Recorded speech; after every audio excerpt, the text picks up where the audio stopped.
It goes 2:20 on Monday, October 28th. The hurricane doesn't even hit for another 5 or 6 hours, and already have some serious flooding.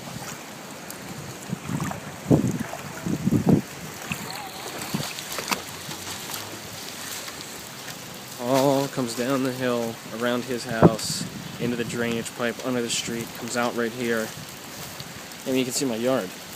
Storm hasn't even hit yet, and I live in a bog.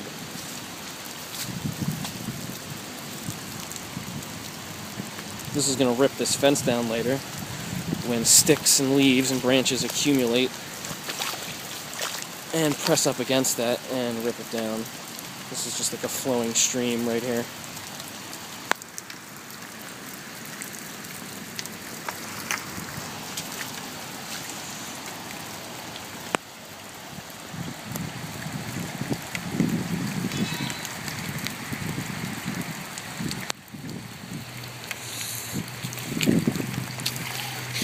So this is going to go back up in his drain pipe, up into his basement.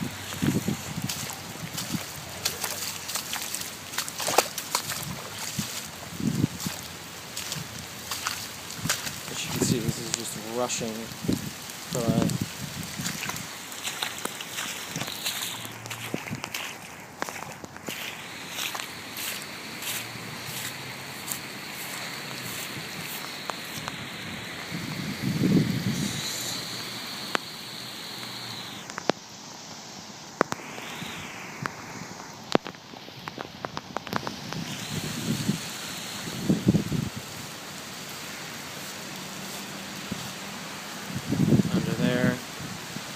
Under there, under the street, and into my yard.